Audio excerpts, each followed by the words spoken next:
Hello दोस्तों। आज देखते हैं रिटेंटिव टाइमर कैसे वर्क करता है। एक एग्जांपल से इसको समझते हैं। तो मैंने यहाँ पर सॉफ्टवेयर को ऑन कर लिया। इसका जो प्लेटफॉर्म है GXWorks 3। एंड देन मैं यहाँ पर एक प्रोजेक्ट न्यू क्रिएट कर लेता हूँ। तो project project and then new new को क्लिक करते ही हमारे पास सीरीज सेलेक्ट करने का ऑप्शन आ जाएगा। सीरीज हमने सेलेक्ट कर लिया, FX5 CPU। And then type को सिलेक्ट कर लेंगे and then ladder diagramming, ladder language sorry. तो इस तरह से न्यू प्रोजेक्ट क्रिएट हो जाएगा।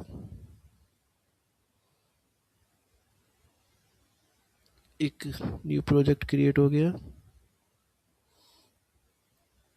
इसको ओके कर देंगे एंड देन इसको भी ओके कर देंगे।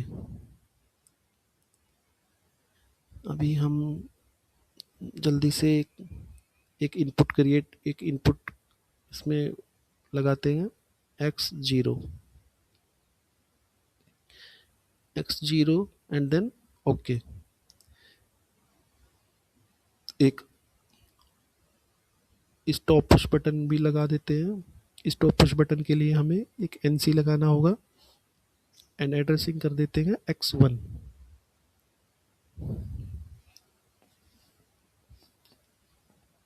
एंड देन एक आउटपुट कोयल लगाते हैं और उसको एड्रेसिंग करते हैं M0 से।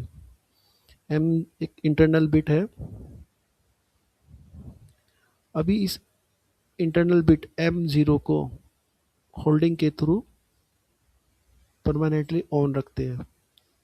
यहाँ पर एक पैरेलल लाइन के थ्रू ड्रॉ करके हम इसको एक एनो कॉन्टैक्ट के साथ कनेक्ट कर देते हैं और एनो कॉन्टैक्ट लेकर उसको जो एड्रेसिंग करेंगे वो M0। तो जैसे ही हम X0 स्टार्ट करेंगे तो ये परमानेंटली ऑन हो जाएगी M0। अभी जल्दी से इस M0 को एक एनो कॉन्टैक्ट एड्रेसिंग लेकर एक टाइमर ऑन कराते हैं।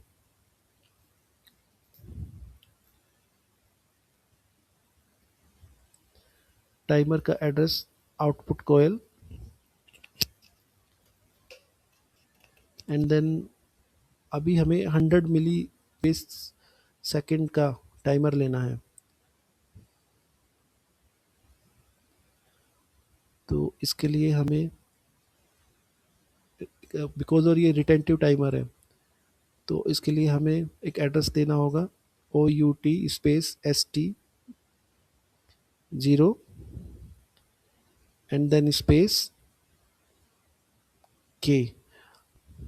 अब K की जो वैल्यू है, K को हम एक वैल्यू के साथ रखेंगे तो वो डिपेंड करता है कितने बेस का टाइमर है और कितने सेकंड तक हम इसको रन करना है। अभी हमें इसको 10 सेकंड तक ऑन टाइमर को यूज़ करना है। तो के को अगर ये 100 मिली सेकेंड का है तो 100, अगर हम यहाँ पर के को 100 रखेंगे तो 100 इंटू 100 10,000, तो फिर ये 10 सेकेंड के लिए रन होगा। तो मैं यहाँ पर इसको 100 कर के ओके रख कर देता हूँ। तो ये 100 मिली बेस सेकेंड का टाइमर हो गया जो कि 10 सेकेंड के लिए रन होगा। अभी एक और टाइमर कनेक्ट कर लेते हैं। सेम हम M0 बिट लेंगे एंड देन हम यहाँ पर 10 मिली सेकेंड का जो बेस है उसके लिए एड्रेसिंग करेंगे। तो उसके लिए एड्रेसिंग कैसे होगी, सेम आउटपुट कोयल लेंगे और उसको एड्रेसिंग देंगे OUTH then space ST1 then space K। अब यहाँ पर ये 10 मिली सेकेंड का बेस टाइमर है और हमें इसको लेट्स एग्जांपल अगेन इसको भी 10 सेकेंड के लिए चलाना है। तो फिर हमें के को फिर जो के है के के साथ हमें रखना होगा क्योंकि ये ऑलरेडी 10 मिली सेकेंड का है और के को अगर हम 1000 रखते हैं, देन फिर 1000 इंटू 10, तो इट मीन्स 10,000। 10,000 मीन्स ये 10 सेकंड के लिए रन होगा, बिकॉज इसका जो बेस है वो 10 मिली सेकेंड है। एक और टाइमर कनेक्ट कर लेते हैं। इस टाइमर को हम 1 मिली सेकेंड बेस टाइमर के साथ एड्रेसिंग करेंगे। तो फिर output coil and then 1 millisecond के लिए जो एड्रेस होगा वो OUTHS, इट मीन्स ये हाई स्पीड टाइमर की तरह वर्क करेगा।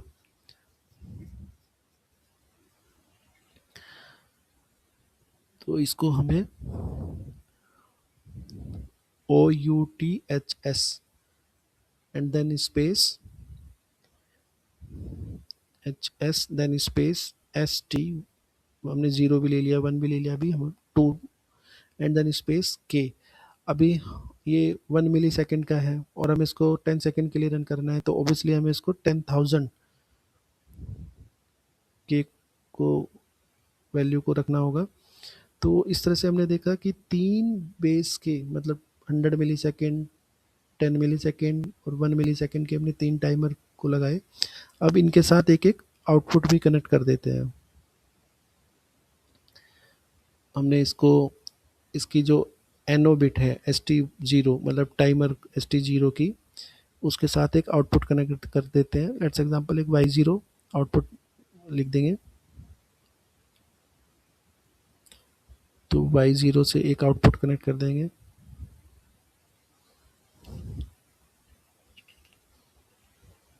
And then okay.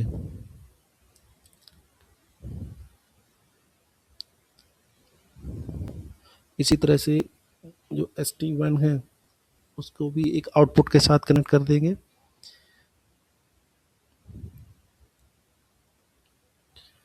ये Y1 आउटपुट कॉइल को कनेक्ट कर देंगे, एड्रेसिंग कर देंगे Y1। ये कुछ भी हो सकता है फील्ड में, जैसे फैन हो सकता है, मोटर हो सकती है, एक कोई कन्वेयर हो सकती है, पर यहाँ पर हमने जस्ट एक एग्जांपल के साथ लिया है। अभी हम इसको एक Y2 कनेक्ट कर देते हैं।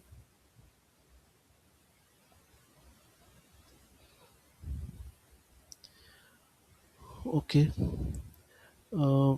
बिकॉज ये रिटेक्टिव टाइमर है तो इसके लिए रीसेट बटन भी लगाना होगा। तो इसके लिए रीसेट बटन के लिए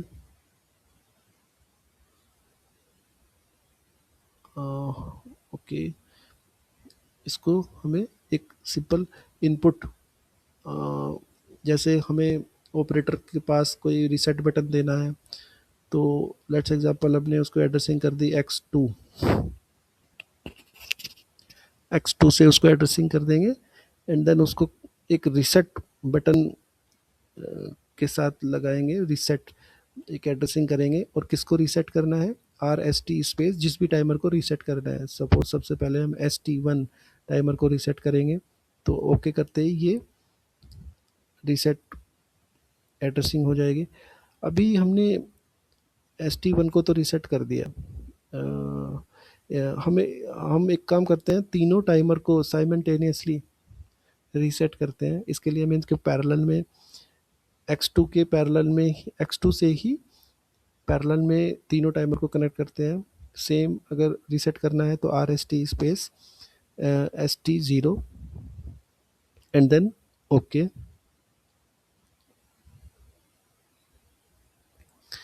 एंड अभी ST2 टाइमर अभी पेंडिंग है रीसेट करने के लिए, तो उसको भी हम यहाँ पर कनेक्ट कर देते हैं। तो RST space ST2 and then okay. तो ये प्रोग्राम रेडी हो गया।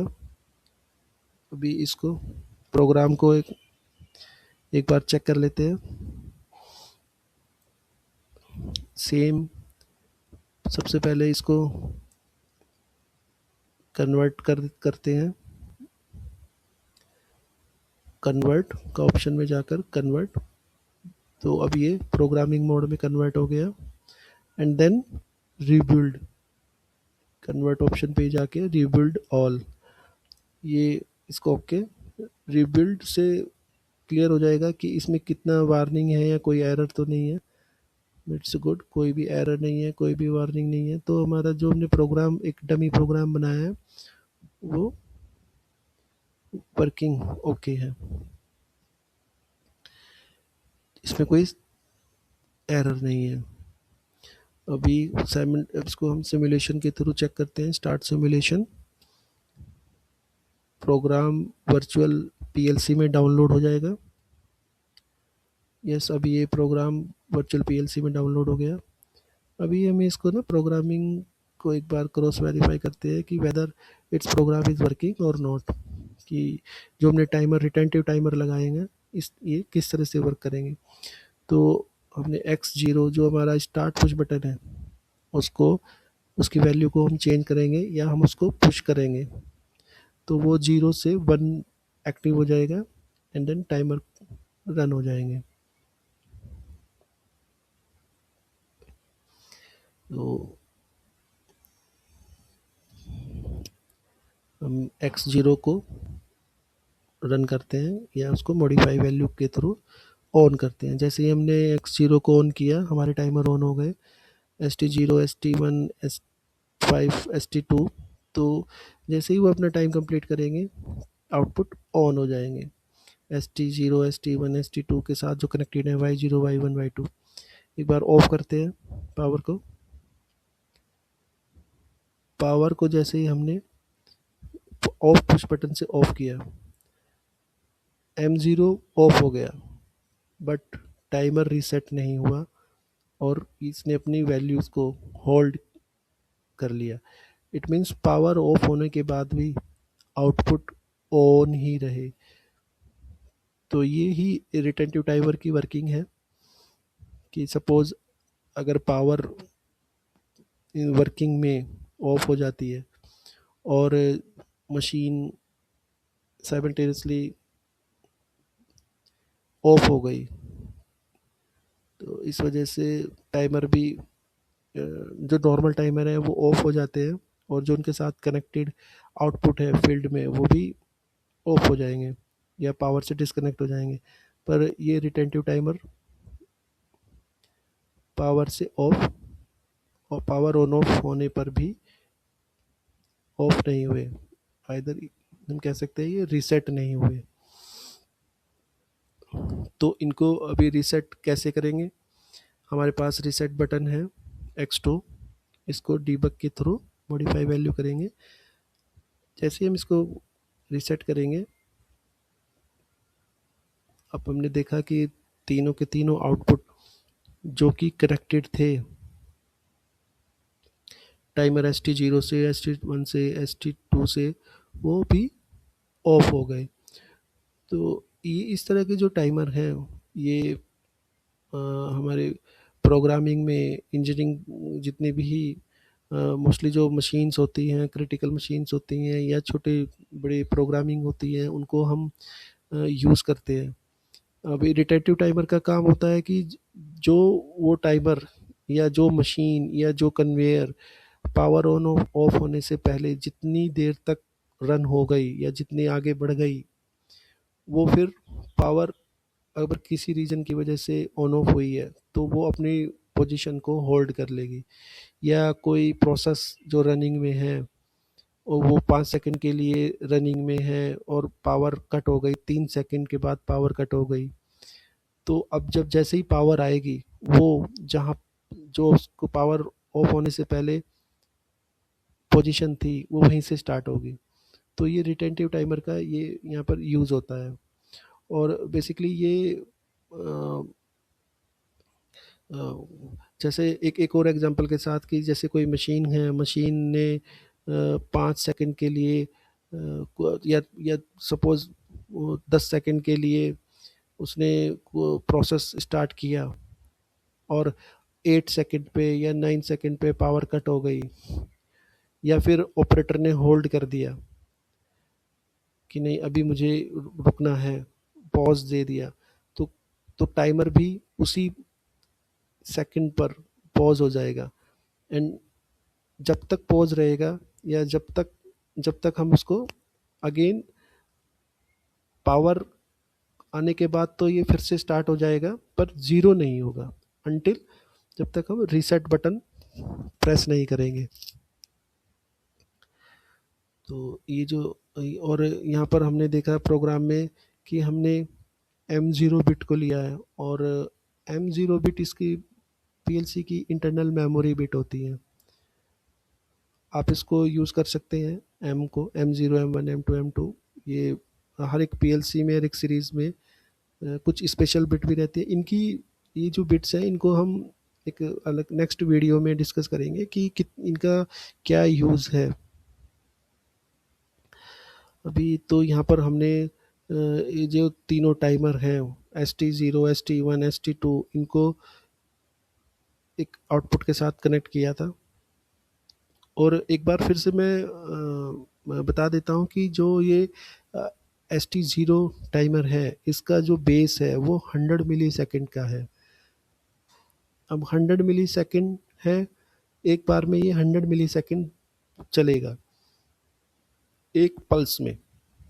तो 100 मिली सेकेंड चलेगा तो इट मीन्स ये अगर मैं के को यहाँ पर की वैल्यू 1 रखूँगा तो ये सिर्फ 100 मिली सेकेंड के लिए ही रन होगा। अगर मैं के को यहाँ पर 10 रखूँगा तो ये फिर 100 इंटू 10 ये 1 सेकेंड के लिए रन होगा। पर मैंने यहाँ पर जो के है उसको 100 मिली सेकेंड, इसको मैंने 100 वैल्यू रखी। तो अब फिर क्या हो गया, ये 100 इंटू 100 ये 10 सेकेंड के लिए चलेगा। इसी तरह से मैंने ये जो एड्रेसिंग करी है कि आउट HS ये हाई स्पीड टाइमर हो गया, आउट H ये 10 मिली सेकेंड का बेस टाइमर का टाइमर हो गया। तो इस तरह से, पर मैंने यहाँ पर कोई जैसे X0 है, ST0 है, Y0 है, Y1 है, इसको सबसे पहले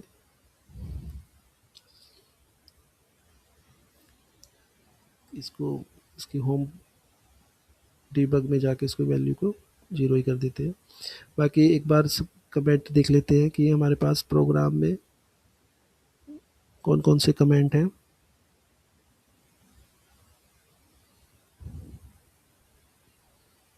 तो हमारे पास कौन कौन से कमेंट हैं, तो हमने व्यू एंड व्यू में कमेंट डिस्प्ले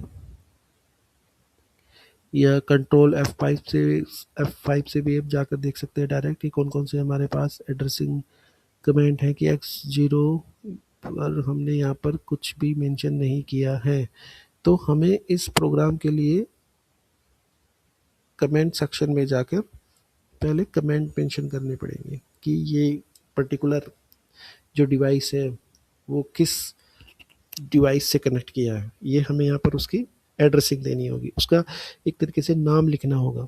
तो X0 को हमने क्या मेंशन किया था, लेट्स एग्जांपल हमने ये स्टार्ट पुश बटन लिया था, और X1 को हमने स्टॉप पुश बटन लिया है, एंड X2 को हमने रीसेट पुश बटन लिया है। अभी जैसे हम मशीन में ऑपरेटर को कैसे पता चलेगा कि हमें रीसेट कहाँ से प्रेस करना है, तो हमें एक X2 पुश बटन लेकर उस पर इंटरनल X2 एंड बाहर हमें लिखना होगा कि ये रीसेट के लिए है।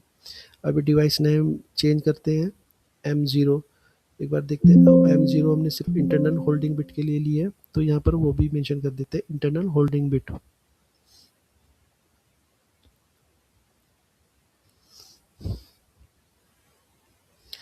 ये हमारी इंटरनल होल्डिंग बिट हो गई। अब थर्ड वाला जो हमने आउटपुट लिया है इसको भी मेंशन करते हैं Y0 एंड देन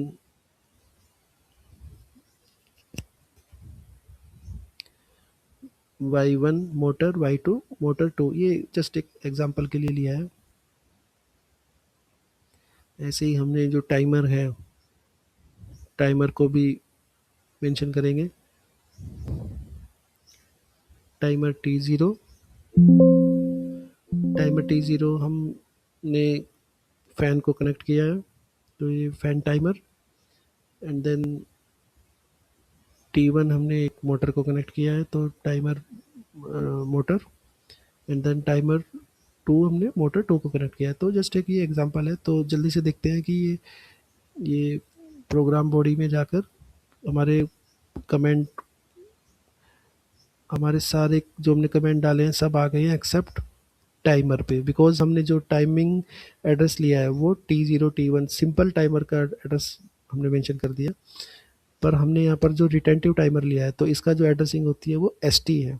ST से हम इसको स्टार्ट करते हैं। तो वापस एक बार कमेंट डिस्प्ले में जाकर वापस हम ST0 को मेंशन करके यहाँ पर भी जल्दी से कमेंट मेंशन कर देते हैं। ST0 हमने फ़ैन के लिए लिया है, एंड ST1 हमने यहाँ पर मोटर के लिए लिया है, एंड ST2 हमने अगेन एक मोटर 2 को कनेक्ट किया है। अभी वापस एक बार देखते हैं लोकल बॉडी प्रोग्राम में जाकर, प्रोग्राम बॉडी, एंड देन सारे कमेंट हमारे मेंशन हो गए। तो इस प्रोग्राम के थ्रू हमने चेक किया कि किस तरह से रिटेंटिव टाइमर काम करता है।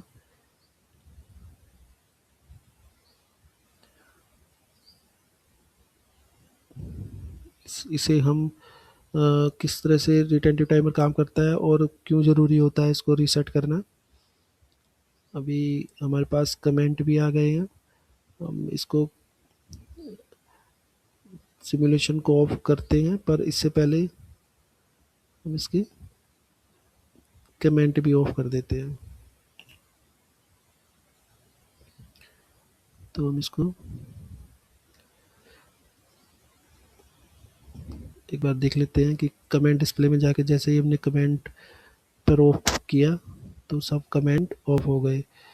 तो इसको सिमुलेशन में जाकर स्टॉप कर देंगे।